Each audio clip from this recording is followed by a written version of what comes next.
नमस्कार दोस्तों, आप सभी का study for UPSC P session में स्वागत है। आज तारीख है 30 सितंबर 2025 ईस्वी और आज का न्यूज़पेपर आर्टिकल डिस्कशन का वीडियो है। ये वीडियो काफ़ी डिटेल में होगा। कई सारे ऐसे न्यूज़ हैं जहां से सीधे सवाल आपके एग्जामिनेशन में आएंगे।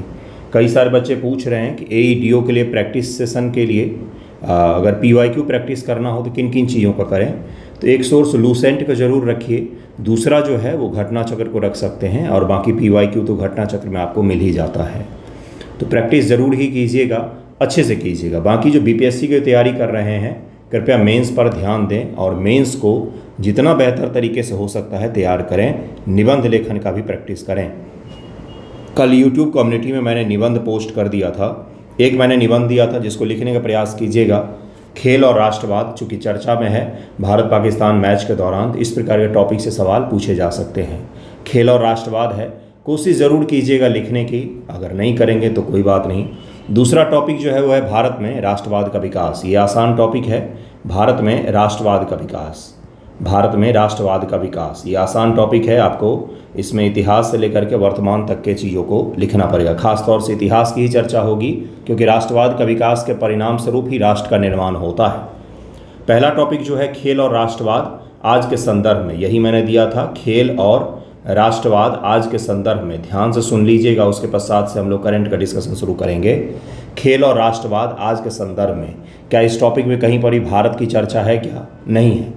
तो आपको वैश्विक परिप्रेक्ष्य में लिखना पड़ेगा। पूरे वर्ल्ड के सिनेरियो को लेकर के लिखेंगे आप। इतिहास भी लिखेंगे, शीतकाल की चर्चा भी करेंगे, शीत युद्ध के दौरान की चर्चा भी करेंगे।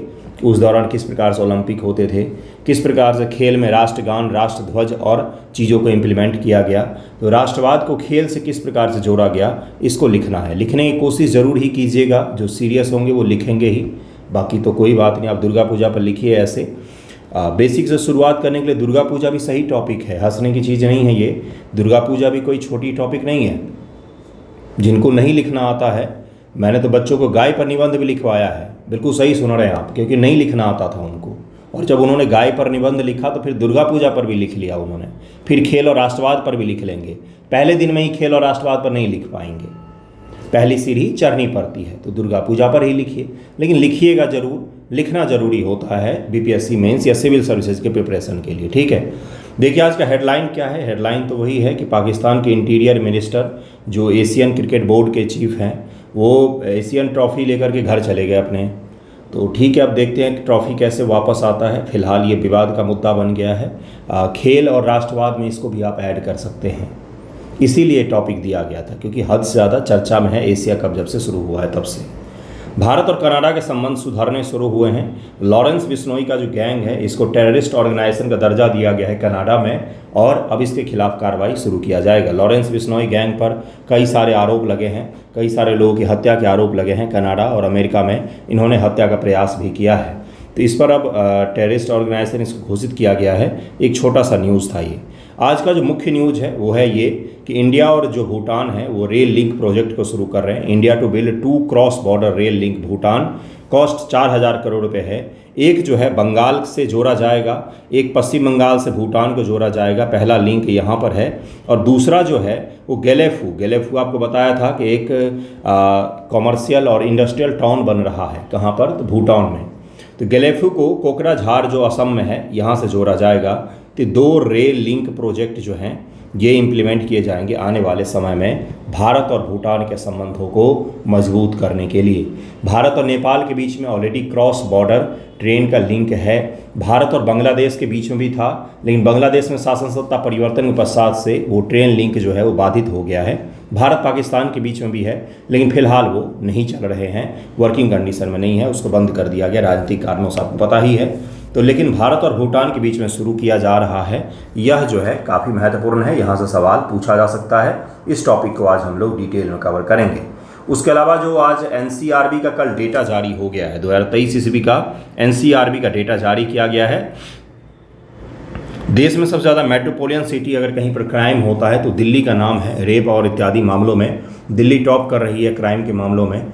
और उसके साथ में ही एसटी के खिलाफ, शेड्यूल ट्राइब के खिलाफ जो यहाँ पर दिया गया है, 29% के क्राइम में जंप आए हैं। 29% jump in crime against ST. Manipur top list, Manipur ने क्राइम अगेंस्ट एसटी मतलब शेड्यूल ट्राइब के खिलाफ जो क्राइम है इसे मणिपुर ने टॉप किया है। मणिपुर ने टॉप किया है। तो एनसीआरबी के इस डेटा को भी देखेंगे, एनसीआरबी के बारे में समझेंगे हम लोग। कहाँ पर उपयोग होता है गुरुजी इस डेटा का, कहाँ पर उपयोग करेंगे भाई, कहाँ पर उपयोग करोगे, कहाँ पर उपयोग करना है? तो जीएस के प्रश्नों में, सोशल इशू संबंधित कोई प्रश्न आते हैं तो उसमें, निबंध लेखन में आपको उपयोग करना पड़ेगा।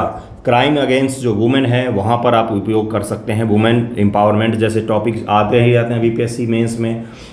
कई बार GS2 पेपर में पूछा जाता है, GS1 के करंट अफेयर के सेक्शन में पूछ लिया जाता है, निबंध के सेक्शन में पूछा है तो वहाँ पर उपयोग कर सकते हैं। जाति से संबंधित एक सवाल पूछा जाता है बीपीएससी मेंस, GS2 सेक्शन 1 में पूछा जाता है। जाति संबंधित सवाल जो कास्ट का इशू है, कास्ट का पॉलिटिकल इशू है, उससे पूछा जाता है, या कास्ट को जोड़ करके एक सवाल पूछा जाता है तो वहाँ पर ये डेटा आपका काम आएगा। इसको आप वहाँ पर उपयोग कर सकते हैं। देखिए आज का पहला टॉपिक कौन सा है। ये AEDO के लिए प्रैक्टिस शुरू कर रहा हूँ मैं 4 तारीख से, 4 अक्टूबर से डेली क्विज प्रैक्टिस होगा। डेली 60 से 80 कड़ी में क्विज आपको मिलेंगे जिसको आपको प्रैक्टिस करना होगा। आंसर सही, फिर उसका PDF भी उपलब्ध करवा दूंगा। पहले प्रैक्टिस देन PDF उपलब्ध करवाऊंगा। जरूर ही जुड़िएगा। जो AEDO या BPSC 72 के लिए भी जुड़ना चाहते हैं, केवल क्विज प्रैक्टिस करना है तो वो भी जुड़ सकते हैं आप। इसमें काफ़ी बेनिफिट होगा आपको। और आज टॉपिक दे दूंगा, टॉपिक वाइज ही प्रैक्टिस होगा तो जुड़िएगा। एक BSSC का मुद्दा आ रहा है, मैं उस मुद्दे को ज़रा समझ रहा हूँ, उसके साथ उस पर एक वीडियो बनाऊँगा। सरकार का एक बहुत ही गलत फैसला है तो उसके बारे में ज़रूर ही वीडियो आएगा अपना। पहले उस मुद्दे को मैं समझ लूँगा तब तो बनाऊँगा ना। नहीं रहा मैं इन चीज़ों के टच में कभी, BSSC, बिहार SI ये सब कभी भी नहीं किया मैंने, इसलिए मुझे उसके बारे में समझ थोड़ी सी कम है। तो मैं उसको समझ के ज़रूर ही उस पर वीडियो बनाऊंगा। आप उसकी चिंता मत कीजिएगा। कहीं पर भी कोई अन्याय होगा तो अपनी तरफ से छोटा सा ही आवाज़ लेकिन उठाऊंगा ज़रूर। ओके, देखिए क्या है आज का पहला टॉपिक। पहला यही है कि भारत और भूटान के बीच में 2 cross border rail link project की शुरुआत हो रही है। परियोजना क्या है? भारत सरकार 2 क्रॉस बॉर्डर रेल परियोजनाएं बना रही है। भूटान को असम और पश्चिम बंगाल के सीमावर्ती क्षेत्र, जो पश्चिम बंगाल का दार्जिलिंग वाला इलाका है, ऊपर का इलाका है, उससे जोड़ा जाएगा। या भूटान के साथ भारत का पहला रेल लिंक होगा। इससे पहले भारत और भूटान के बीच में सामरिक संबंध है, हर प्रकार के संबंध है, बहुत अच्छा रिलेशन है हमारा भूटान के साथ में, लेकिन रेल लिंक अभी तक स्थापित नहीं हो पाया था। तो अब रेल लिंक स्थापित किया जाएगा। कुल लागत लगभग 4000 करोड़ रुपए होगी। इस प्रोजेक्ट का कुल लागत 4000 करोड़ होगा। मैं आपको 2-3 डॉट कनेक्ट करना सिखाता हूँ। कुछ दिन पहले ही भारत सरकार के DRDO ने रेल लॉन्चर से अग्नि प्राइम का लॉन्च को सक्सेसफुली कंडक्ट किया है, आपको पता होगा। कुछ दिन पहले ही मिजोरम में पहली बार रेल लिंक को जोड़ा गया है। रेलवे का पूरा मिजोरम विस्तार किया जा रहा है। अब भूटान में भी रेलवे का विस्तार किया जा रहा है। तो आप डॉट कनेक्ट कर सकते हैं कि अगर मिजोरम में अग्नि प्राइम रखा होगा तो उसका 2000 किलोमीटर का दायरा बीजिंग तक को टच कर सकता है। तो इस प्रकार से डॉट कनेक्ट किया जाता है, चीज़ों को समझ थोड़ी सी बनानी होती है। भूटान के साथ हमारे बहुत अच्छे संबंध हैं। भूटान में हम रेल लिंक को ले जाना चाहते, अभी नहीं जाएगा, 5 साल बाद पहुंचेगा, लेकिन पहुंचेगा तो जरूर ही। गेलेपू जो शहर है, इसमें भारतीय कंपनियां बहुत ही बड़े स्तर पर इन्वेस्टमेंट कर रही है। गेलेपू नॉर्थ ईस्ट के लिए इकोनॉमिक हब के रूप में काम करेगा। भूटान में ही सही, लेकिन इकोनॉमिक हब होगा। नॉर्थ ईस्ट के कई सारे लोगों को रोजगार भी वहाँ पर मिल सकता है। रूट और दूरी क्या है? तो कोकजिहार असम में जगह है, ये कोकराझार भी इसको बोल देते हैं। यह गेलेपू भूटान तक 69 किलोमीटर का रेल लाइन है, पहला प्रोजेक्ट है यह। दूसरा है बनारहाट, पश्चिम बंगाल से समत से भूटान तक 20 किलोमीटर की रेल लाइन है। यह छोटा लिंक है, लेकिन दोनों ही काफ़ी ज़्यादा महत्वपूर्ण हैं। भूटान के सीमावर्ती इलाके जहाँ तक रेल आसानी से जा सकते हैं, क्योंकि भूटान का मैक्सिमम एरिया जो है वो माउंटेन एरिया है, तो वहाँ तक आसानी से रेलवे की पहुँच नहीं हो सकती है। माउंटेन में रेल बनाना बहुत कठिन काम है, बहुत ज़्यादा। क्यों भाई? क्योंकि वहाँ पर स्लोप होते हैं और स्लोप पर रेल को चढ़ाना और उतारना बहुत मुश्किल काम होता है। इसीलिए माउंटेन एरिया में रेल का प्रोजेक्ट स्थापित करना काफ़ी ज़्यादा कठिन काम होता है। बहुत ही अलग तरीके की इंजीनियरिंग लगती है। सरकार का बहुत सारा धन भी उस पर खर्चा करना पड़ता है। तो धीरे धीरे विस्तार होगा, धीरे धीरे होगा। इसीलिए माउंटेन एरिया में रोडवे ज़्यादा चलते हैं। ये दोनों लाइन को जरूर ही याद रखिएगा। विशेष लागत क्या है? समत से भूटान रेल लाइन की लागत 456 करोड़ रुपए है। बनारहाट से समत से रेल लाइन की लागत 577 करोड़ रुपए है। इन दोनों को याद रखिएगा। रेल मंत्री अश्विनी वैष्णव ने इसकी घोषणा की है। इस रेल लिंक से भारत और भूटान के बीच संबंधों को मजबूत करने, व्यापार बढ़ाने और आर्थिक विकास को बढ़ावा देने की उम्मीद की जा रही है। दोनों लाइन को भी याद रखिएगा, दोनों लाइन को भी याद रखिएगा। एक है यहाँ, दूसरा है इधर। इनको भी याद रखिएगा, कहाँ से कहाँ किसको जोड़ा जा रहा है। ओके, देखिए ये भूटान का मैप है। भूटान भारत के किन किन राज्यों को टच करता है? तो भूटान जो है भारत के सिक्किम राज्य को टच करता है, वेस्ट बंगाल को टच करता है, असम को टच करता है और अरुणाचल प्रदेश को टच करता है। अर्थात भारत के 4 राज्यों से इसकी सीमाएं लगती हैं। कौन कौन से? असम, अरुणाचल, पश्चिम बंगाल और सिक्किम से इसकी सीमाएं लगती है, ये याद रखिएगा। दूसरा जो है भूटान की सीमा देखिए किन किन राज्यों से लग रही है। असम का ये इलाका है, भूटान का ये इलाका है, अरुणाचल प्रदेश का है, सिक्किम का है और बंगाल का है, पश्चिम बंगाल का है। इसको ज़रूर याद रखिएगा। बिहार के किशनगंज से भूटान की दूरी कोई ज़्यादा नहीं है, काफ़ी कम है। यहाँ से काफ़ी कम है भूटान की दूरी। ये ट्राई जंक्शन है, यहाँ पर भारत का चिकन नेक भी जिसको कहा जाता है वो भी मौजूद है। इसलिए यह एरिया काफ़ी ज़्यादा सेंसिटिव है हमारे लिए। जितने ज़्यादा यहाँ पर कनेक्टिविटी होगी, जितना ज़्यादा सुगम यहाँ पर लॉजिस्टिक होगा, जितना ज़्यादा इकोनॉमिक एक्टिविटी होगा, जितना ही ज़्यादा सिक्योर ये इलाका होगा, उतना ही भारत के लिए काफ़ी अच्छा होगा। यह इसको ज़रूर ही याद रखिएगा। नेक्स्ट टॉपिक पर हम लोग चलते हैं।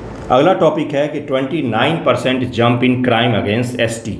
एसटी के खिलाफ क्राइम में 29% का जंप हुआ है। आप समझ ही सकते हैं, 2023 का आंकड़ा एनसीआरबी ने जारी किया है।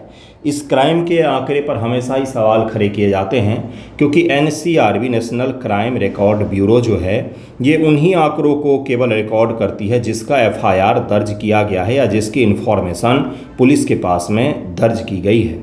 भारत में बहुत बड़े स्तर पर क्राइम ऐसे होते हैं जिनको दर्ज नहीं किया जाता है। एफआईआर करवाना आज भी ग्रामीण इलाकों में, बहुत सारे मेरे स्टूडेंट एसआई हैं, बिहार पुलिस में भरे पड़े हैं, बहुत सारे हैं, कई सारे आंसर राइटिंग में भी हैं, सब जगहों पर हैं, तो उनको भी पता होगा कि मैं सच बोल रहा हूँ। एफआईआर करवाना आज भी भारत में आसान काम नहीं है। खास तौर से ग्रामीण इलाकों की मैं बात कर रहा हूँ, पूरे भारत की ही, उत्तर से दक्षिण, पूर्व से पश्चिम, सभी जगहों की मैं बात कर रहा हूँ। शहरी इलाकों के क्राइम के डेटा इसलिए भी ज़्यादा बड़े दिखते हैं क्योंकि वहाँ पर हर क्राइम रिकॉर्ड हो पाता है। दिल्ली का डेटा इसलिए भी ज़्यादा दिखता है क्योंकि दिल्ली में एफआईआर करवाना तुलनात्मक रूप से आसान है। लेकिन बिहार का डेटा, उत्तर प्रदेश का डेटा, राजस्थान का डेटा इसलिए भी कंप्लीट रूप से सामने नहीं आ पाता है, या सभी राज्यों का डेटा ग्रामीण इलाकों के खास तौर से, क्योंकि वहाँ पर एफआईआर करवाना आज भी मुश्किल काम है। रिकॉर्ड करवाना क्राइम को काफ़ी ज़्यादा मुश्किल है। तो ये एनसीआरबी का डेटा आया है 2023 का, जिसमें बताया गया है ट्राइब्स के खिलाफ जो क्राइम है वो 28.8% बढ़ गया है। सवाल क्या पूछेगा यहाँ से? सवाल यही पूछ सकता है आपसे इस प्रकार से कि भारत में शेड्यूल्ड ट्राइब के खिलाफ में क्राइम आजकल में बढ़ोतरी हुई है, इनके कारणों को लिखिए और इसका समाधान क्या हो सकता है। बहुत ही छोटा सवाल दिया है मैंने, तो आप इसको लिख सकते हैं कि भाई क्या कारण है। एनसीआरबी ने जो बताया है, खास तौर से मणिपुर के हिसाब से बताया है, मणिपुर के हिसाब से जो बताया गया उसमें यही है कि एथनिक वायलेंस हो रहा है, इसलिए मणिपुर में बहुत ज़्यादा क्राइम ज़्यादा देखा गया है। वहीं पर बाकी देश में जातिगत कारण है और एक्सप्लॉयटेशन का कारण है, कमज़ोर है वो वर्ग, वल्नरेबल है, ये भी एक कारण है। जब मैं आंसर राइटिंग करवाता हूँ ना पॉलिटी के लिए, पॉलिटी एनसीईआरटी के आंसर राइटिंग, तो एनसीईआरटी 6 या 7th में है, जिसको कहा जाता है क्या, हाशिए पर स्थित वर्ग चैप्टर है ये। एक एनसीईआरटी खोलेंगे ना तो उसमें हाशिए पर स्थित वर्ग एक चैप्टर है, जिसमें ट्राइब्स के खिलाफ जो क्राइम होते हैं या हाशिए पर स्थित जो भी वर्ग है, चाहे वो ट्राइब्स हों, महिलाएं हों, बच्चे हों, उनकी बात की गई है डिटेल में। तो उनसे जुड़े हुए सोशल इशू के सवाल जो हैं बीपीएससी मेंस में भी कई बार GS2 पेपर के करंट अफेयर सेक्शन 1 में, पॉलिटी का सेक्शन में देखा गया है, और GS1 पेपर में करंट अफेयर सेक्शन जो नेशनल करंट अफेयर होता है वहाँ पर भी इसके सवाल आए हैं, जहाँ पर इसको पॉलिटी से रिलेट करके सवाल पूछा गया है। तो इसलिए इसको याद रखिएगा कि यहाँ से सवाल आते हैं। इसमें आंकड़े में क्या क्या बताया गया है, तो 2023 में एसटी के खिलाफ अपराधों में 28.8% की वृद्धि हुई है, जो कि काफ़ी ज़्यादा वृद्धि है। इतना वृद्धि नहीं होना चाहिए किसी भी एक कम्युनिटी के खिलाफ। हालांकि इसमें एक पॉजिटिव चीज़ ये भी है कि अब जो एसटी के खिलाफ क्राइम हो रहे हैं उनको रिकॉर्ड पर भी अधिक दर्ज किया जा रहा है, इसलिए भी हमें यह क्लियर आंकड़ा दिख रहा है। दोनों पक्षों को हमें समझना पड़ेगा। कुल 12,960 मामले 2023 में दर्ज किए गए थे। 2022 में 10,064 मामले से अधिक हैं। देश भर में यह डेटा एनसीआरबी द्वारा, नेशनल क्राइम रिकॉर्ड ब्यूरो के द्वारा जारी किया गया है। इस संस्था के बारे में भी हम लोग पढ़ेंगे और आने वाले समय में हम लोग बिहार से जुड़े हुए डेटा को भी पढ़ेंगे, क्योंकि बीपीएससी मेंस में अगर बिहार से जुड़ा हुआ कोई सोशल इशू का सवाल पूछा गया है तो वहाँ पर बिहार का एनसीआरबी डेटा देना सबसे बेस्ट फैसला होगा आपका। मणिपुर जो मई 2023 में मैतेई और कुकी जो समुदाय के बीच जाति हिंसा से जूझ रहा है, सबसे अधिक प्रभावित राज्य के रूप में उभरा है। मणिपुर में लगभग 3,400 मामले दर्ज किए गए हैं। जो देश में एसटी के खिलाफ अपराधों का एक सबसे बड़ा हिस्सा यही है मणिपुर में। ओके, 2022 मणिपुर में इस श्रेणी के तहत केवल एक मामला दर्ज हुआ था। 2021 में कोई मामला नहीं। 2023 में यह संख्या 2,260 मामले तक पहुंच गई। जब वहां पर वायलेंस नहीं था, तब वहां पर एथनिक वायलेंस जब नहीं हो रहा था तो क्राइम नहीं हो रहा था एसटी के खिलाफ। लेकिन जब से एथनिक वायलेंस शुरू हुआ है, बहुत ही भीषण स्तर पर क्राइम हुए हैं वहाँ पर, जिसमें डकैती, जानबूझकर अपमान या धमकी, एसटी की ज़मीन पर कब्जा, निपटान जैसे अपराध शामिल हैं। ये एनसीआरबी ने बताया है कि किस प्रकार के अपराध शामिल हैं। तो लूट लेना, धमकी देना, उनके ज़मीन को कब्जा कर लेना इत्यादि जो क्राइम होते हैं वो शामिल हैं। मणिपुर में 1051 अगजनी के मामले और कई सारे मामले देखे गए हैं। मणिपुर की बात की गई। अन्य राज्यों की तुलना एससी के खिलाफ अपराध में केवल 0.4% का ग्रोथ हुआ है। जो 2022 में एससी के खिलाफ अपराध हुआ, शेड्यूल कास्ट की हम लोग बात कर रहे हैं और शेड्यूल ट्राइब का, तो एससी में मात्र 0.4% का ग्रोथ देखा गया है, जो कि नहीं होना चाहिए। जिसमें 2023 में 57,000 मामले दर्ज हुए। 2022 में 57,582 मामले से थोड़ा सा अधिक यह दर्ज किया गया है। एसटी के खिलाफ अपराधों की तुलना में एससी के खिलाफ अपराध में वृद्धि नगण्य ही रही है। अब जरा एनसीआरबी के बारे में समझेंगे हम लोग। फिर आने वाले समय में क्राइम अगेंस्ट वुमेन जो है, इसके डेटा को भी हम लोग पढ़ेंगे, क्योंकि आज के पेपर में काफ़ी विस्तृत रूप से बताया गया है कि किस प्रकार से देश के अलग अलग हिस्सों में क्राइम हो रहे हैं। तो उसके डेटा को हमें इसलिए पढ़ना पड़ता है क्योंकि रेफरेंस देना है एग्जामिनेशन में कि एनसीआरबी डेटा 2023 के अकॉर्डिंग इतना % अपराध इस कम्युनिटी के खिलाफ हुआ है। अगर ये एक लाइन आपके आंसर में या निबंध में दिख जाता है ना, तो आपका मार्क्स बढ़ेगा, अचानक से बढ़ जाता है, क्योंकि इस प्रकार की चीज़ें प्रमाणिक बनाती है आपके उत्तर को। तो एनसीआरबी की स्थापना केंद्रीय गृह मंत्रालय के अंतर्गत 1986 में इस उद्देश्य से किया गया था कि भारतीय पुलिस में कानून व्यवस्था को प्रभावी ढंग से लागू किए जाने के लिए पुलिस तंत्र को सूचना प्रौद्योगिकी समाधान और आपराधिक गुप्त सूचनाएं प्रदान कर समर्थन बनाया जा सके। यह राष्ट्रीय पुलिस आयोग 77 से 81 और गृह मंत्रालय कार्यबल 85 की सिफारिशों के आधार पर इसको बनाया गया था। यह गृह मंत्रालय का हिस्सा है। मुख्यालय नई दिल्ली में है। यह भारतीय और विदेशी अपराधों की फिंगरप्रिंट रिकॉर्ड रखने के लिए नेशनल वेयरहाउस के रूप में भी कार्य करता है। अगर कोई अपराध में आप संलिप्त हुए हैं तो आपका फिंगरप्रिंट का रिकॉर्ड यहाँ पर रखा जाता है और फिर देश में कोई भी अपराध होता है तो इस पूरे नेशनल डेटाबेस से उस फिंगरप्रिंट को मैच किया जाता है। अगर मैच हो जाता है तो पता चल जाता है किस आदमी ने कौन सा अपराध किया है।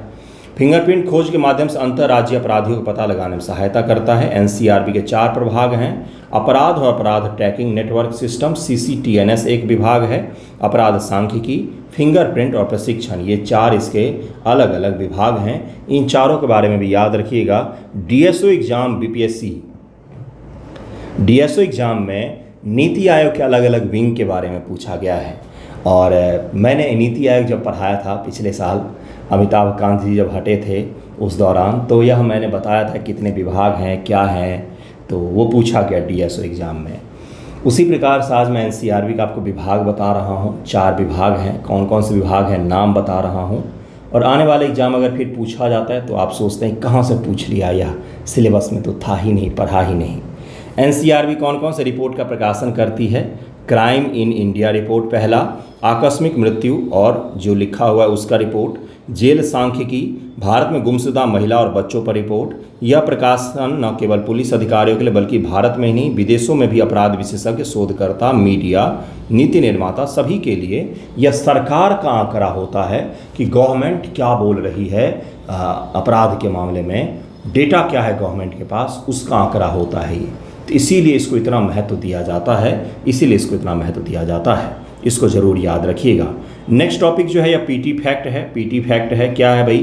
तो कोस्टल गार्ड जो हैं कोस्टल गार्ड, उनका कमांडर्स का कॉन्फ्रेंस हुआ है। कहाँ पर हुआ है? पहला सवाल किसका हुआ है? तो भाई तटीय रक्षक जो बल है उसका हुआ है। कहाँ पर हुआ है? नई दिल्ली में हुआ है। कब हुआ है? तो अभी शुरू किया गया है 29 सितंबर से लेकर के अक्टूबर तक शायद चलेगा। देखते हैं कब से कब तक चलेगा। देखिए यहाँ पर बताया गया है 28 सितंबर से शुरू होकर के 30 सितंबर तक चलेगा। अब राजनाथ सिंह जी बोला कि युद्ध अब घंटों और सेकंडों में नहीं, ना कि महीनों में। राजनाथ सिंह जी ने बोला कि अब घंटों और सेकंड में डिसाइड हो जाता है वॉर में क्या होना है क्या नहीं। इतना ज़्यादा क्विक तरीके से एक्शन होता है, महीनों में अब डिसाइड नहीं किया जाता है। तो अब बस आपको ये याद रखना है कि 42वें भारतीय तटरक्षक कमांडर का सम्मेलन, पहला पीटी फैक्ट, 42वें सम्मेलन भारतीय तटरक्षक का कमांडर्स का सम्मेलन है। कहाँ पर? तो 28 सितंबर से रविवार से शुरू होकर के 30 सितंबर तक चला है। 28, 29, 30 3 दिन चला है। और कहाँ पर? तो दिल्ली में आयोजित हुआ। रक्षा मंत्री जी ने भाग लिया। ये आपका ये टॉपिक यहीं पर कंप्लीट हो जाता है, क्योंकि इस टॉपिक के बारे में डिटेल नहीं पूछा जाता है। यह पीटी फैक्ट है। अगला सवाल है the Indian ocean mineral exploration post, अर्थात इंडियन ओशन में मिनरल्स का एक्सप्लोरेशन करने के लिए भारत सरकार जो है अब खुल करके प्रयास कर रही है। इसके संबंध में कई सारे संस्थाएं हैं जो काम कर रही हैं। भारत सरकार का एक मिशन भी है जिसको नाम दिया गया है deep ocean mission. Deep ocean mission इसका नाम है। इसके बारे में इंडियन एक्सप्रेस में काफ़ी डिटेल बताया गया है। इसके तीनों फेज को भी हम लोग पढ़ेंगे। कौन कौन सी संस्था है, ISA क्या है उसको भी जरा समझेंगे। इसके साथ ही एक और संस्था है भारत सरकार की ध्रुवीय अन्वेषण करके संस्था है, उसको भी समझेंगे। इन संस्थाओं के बारे में पूछा जाता है और क्या महत्व है भारत के लिए इंडियन ओशन के मिनरल्स को एक्सप्लोर करने का, इसको भी जरा हम लोग समझेंगे। Indian ocean mineral exploration post जो है यह आज का प्रमुख मुद्दा में से एक है। भारत पहला देश है जिसने अंतर्राष्ट्रीय समुद्र तल प्राधिकरण के साथ पॉलीमेटैलिक सल्फाइड्स, इसके बारे में भी समझेंगे। पॉलीमेटैलिक सल्फाइड PMS इसको कहा जाता है, PMS कहा जाता है, ये याद रखना है। प्रीलिम फैक्ट है यह। अन्वेषण के लिए 2 अनुबंध अर्थात 2 लाइसेंस, 2 अनुबंध हमने हासिल किए हैं अंतर्राष्ट्रीय समुद्र तल प्राधिकरण ISA से। ISA के बारे में अभी डिटेल में समझाऊंगा आपको।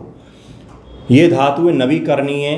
अगला देखिए क्या है कि समुद्र तल से रणनीतिक और महत्वपूर्ण धातु, कई सारे धातु हो सकते हैं, का अन्वेषण किया जाएगा। अनुबंध का विस्तार भारत ने ISA के साथ, भारत और ISA के बारे में भी पढ़ाऊंगा मैं क्या है। दरअसल में यह भारत है और ये पूरा इंडियन ओशियन है। तो ISA जो एक संस्था है इसने भारत को 2 लाइसेंस दिए कि आप इंडियन ओशन में से एक्सप्लोर कीजिए मिनरल्स को और अपने लिए इसका उपयोग कीजिए। तो भारत सरकार को ये मिला हुआ लाइसेंस, तो भारत सरकार अब इसका उपयोग करेगी। तो उपयोग कैसे करेगी भाई? तो जब वो अन्वेषण शुरू करेगी तभी तो उपयोग होगा ना। अब वही करने जा रही है भारत सरकार। डीप ओशियन मिशन को इसी के लिए डिजाइन किया गया है। तो ये याद रखिएगा क्या टॉपिक है, पहले आपको वो समझ में आना चाहिए ना। देखिए क्या है, पहला अनुबंध 2016 में कार्लसबर्ग रिज पर, कार्लसबर्ग रिज जो है यह हिंद महासागर का भाग है।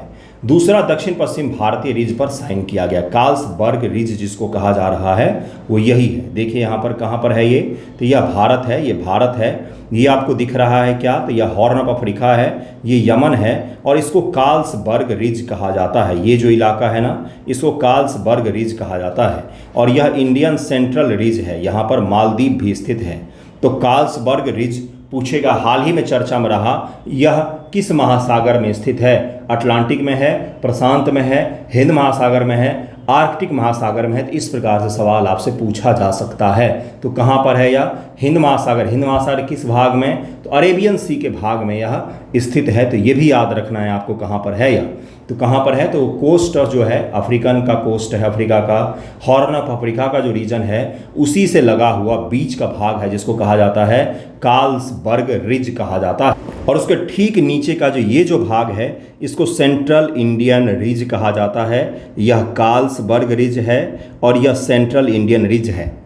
ये याद रह जाना चाहिए, इसके बारे में सवाल पूछा जाएगा। आज पूछे, कल पूछे, किसी न किसी प्रीलिम एग्जाम में जरूर ही टकराएगा ये।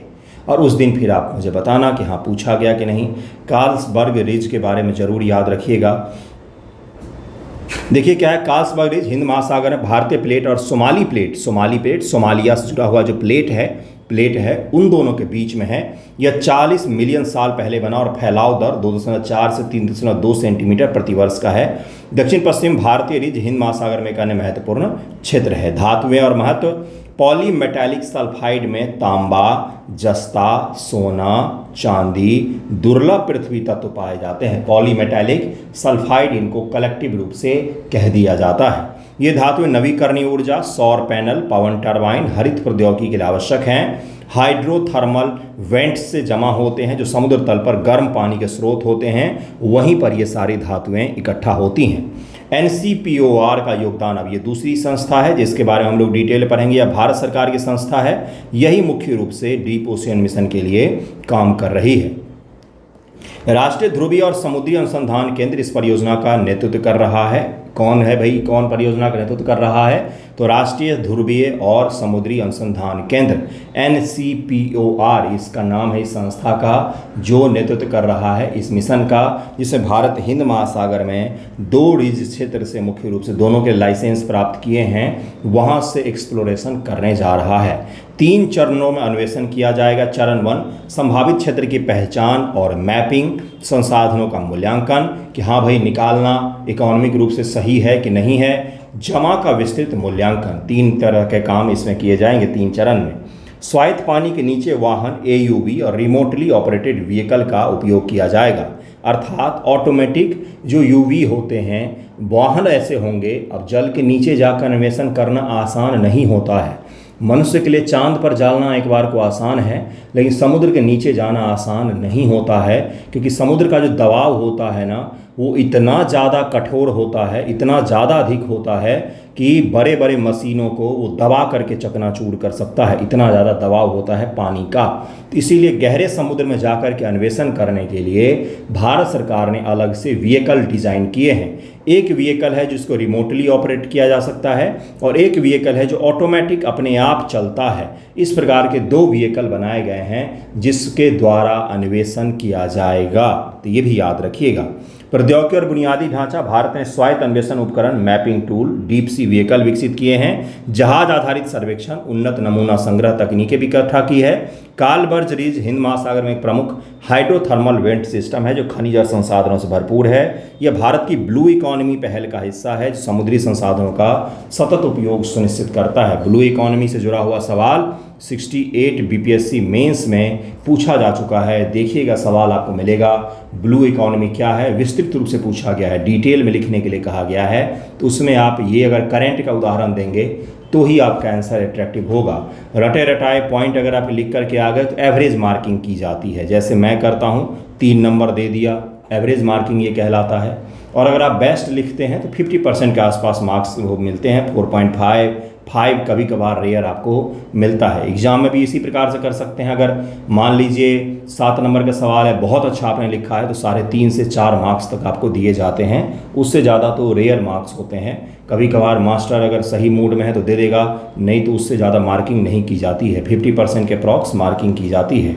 तो एवरेज आंसर और बेस्ट आंसर में यही अंतर होता है। जो करंट को इम्प्लीमेंट करते अपने आंसर में और जोड़ पाते हैं कि क्यों पूछा गया है, उनका मार्क्स अपने आप बढ़ जाता है। भले ही कम लिखा हो उन्होंने, उनका मार्क्स बढ़ना तय होता है। यही वो बेसिक चीज़ें होती हैं जो आपको प्रैक्टिस के दौरान पता चलता है, आंसर राइटिंग के दौरान पता चलता है। पॉलीमेटैलिक सल्फाइड ये समुद्र तल पर हाइड्रोथर्मल वेंट्स के पास जमा होते हैं जो गर्म पानी खनिजों को लाता है, ठंडे समुद्री पानी के संपर्क में जम जाते हैं। गर्म पानी समुद्र तल से खनिज लाता है, ठंडे पानी में जम करके सल्फाइड जमा बनता है। ये जमा दुर्लभ धातुओं के स्रोत होते हैं जो तकनीक और औद्योगिक उपयोग के लिए काफ़ी ज़्यादा जरूरी होते हैं। अब जरा 2 संस्थाओं के बारे में हम लोग पढ़ेंगे। पहली संस्था है ISA की स्थापना 1994 में संयुक्त राष्ट्र सम्मेलन on the law of the seas UNCLOS के तहत में किया गया था। पहला PT फैक्ट यह याद रखना है। दूसरा, इसका मुख्यालय जमैका के किंगस्टन में है। जमैका कहाँ पर है तो आपको पता होना चाहिए, मुझे बताइएगा ज़रूर किस कॉन्टिनेंट में है जमैका। समुद्र तल के गहरे हिस्से जो राष्ट्रीय क्षेत्र से बाहर हैं में खनिज संसाधनों का अन्वेषण और खनन को विनियमित करना। समुद्र के ऐसे हिस्से जो किसी देश के सीमा के क्षेत्र में नहीं आते, वहाँ पर खनन कौन करेगा, कैसे करेगा, ये सब निर्णय यही संस्था करती है। यह सुनिश्चित करना कि इन संसाधनों का उपयोग मानवता के लाभ के लिए हो, पर्यावरण को नुकसान न पहुँचे, विकासशील देशों के इन संसाधनों से लाभान्वित होने में सहायता करना, ये इसका काम है। आईएसए का नियंत्रण द एरिया पर है, जो समुद्र तल का वह हिस्सा है जो किसी भी क्षेत्र के 200 नॉटिकल मील के बाहर का एरिया होता है। यह मुख्य रूप से पॉलीमेटैलिक नोड्यूल्स, सल्फाइड्स और कोबाल्ट रिच क्रिस्टल जैसे संसाधनों से भरपूर होते हैं। मुख्य कार्य क्या है? अनुबंध प्रदान करना, विनिमय करना, अनुसंधान करना और आर्थिक लाभ का वितरण करना। भारत ने आईएसए के साथ पॉलीमेटैलिक सल्फाइड और पॉलीमेटैलिक नोड्यूल के अन्वेषण के लिए 2 अनुबंध हासिल किए हैं। दोनों रिज का भी नाम मैंने आपको बता दिया है। 2016 में भारत में कार्लसबर्ग रिज दक्षिण पश्चिम भारतीय रिज पर 10,000 वर्ग किलोमीटर क्षेत्र में अन्वेषण के लिए हासिल किया है। सदस्यता आईएसए में 167 सदस्य हैं। यूरोपीय संघ भी शामिल है। अनक्लॉज के तहत यह कार्य करता है। प्रत्येक सदस्य के लिए एक वोट होती है। निर्णय आम सहमति और बहुमत से लिए जाते हैं। अगली संस्था है NCPOR, राष्ट्रीय ध्रुवीय और समुद्री अनुसंधान केंद्र। इसके बारे में आज के न्यूज़पेपर में बताया गया है, वो न्यूज़ ऊपर दिखाया मैंने आपको। NCPOR की स्थापना 1998 में हुई थी। यह गोवा, भारत में स्थित है। भारत सरकार की प्रमुख संस्था में से एक है। भारतीय धरती मतलब कि अर्थ साइंस जो मंत्रालय है, पृथ्वी विज्ञान मंत्रालय, उस मंत्रालय के तहत काम करता है। पृथ्वी विज्ञान मंत्रालय के तहत में काम करता है। धरती नहीं होगा, पृथ्वी विज्ञान मंत्रालय के तहत में काम करता है। मिनिस्ट्री ऑफ अर्थ साइंस जो है पृथ्वी विज्ञान मंत्रालय, उसके तहत में NCPOR संस्था काम करती है। 5 बार बोला है क्योंकि अब पूछा जाता है एग्जामिनेशन में। ध्रुवीय क्षेत्र, भारतीय समुद्र तल के वैज्ञानिक अनुसंधान को बढ़ावा देना, जलवायु परिवर्तन, समुद्री पारिस्थिति, गहरे समुद्री संसाधनों का अध्ययन करना, भारत के ध्रुवीय और समुद्री अनुसंधान क्षमताओं को मजबूत करना इसका मुख्य काम है। आर्कटिक में भारत का अनुसंधान चौकी मैत्री और भासुर और कई सारे हैं, उनका प्रबंधन भी यही करती है। और भी कई सारे समुद्र सहित अनेक जगहों पर अन्वेषण का काम इसी के द्वारा किया जाता है। इसके बाद यहाँ पर MCQ दिए गए हैं। PDF तो आपको हिंदी इंग्लिश दोनों उपलब्ध करवा देता हूँ मैं ग्रुप में। आंसर राइटिंग में जुड़ते हैं तो भी आपको PDF मिल जाता है। ओनली PDF भी ले सकते हैं। यूट्यूब से 199 का ज्वाइन कर लीजिए, ओनली PDF अगर आपको चाहिए तो।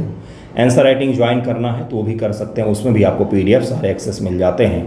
सही होगा कि आप 6 महीने या 1 ईयर के लिए जुड़ें, टुकड़ों में मत जुड़ें, क्योंकि अपना परमानेंट चलने वाला चीज़ होता है, कभी रुकता नहीं है वो। साल भर कुछ न कुछ ऐसे लिख ही रहे होते हैं बच्चे। जुड़िएगा, जिन्हें जुड़ना हो तो बाकी पढ़िएगा मन लगाकर, खुद से भी पढ़ सकते हैं। Thank you so much.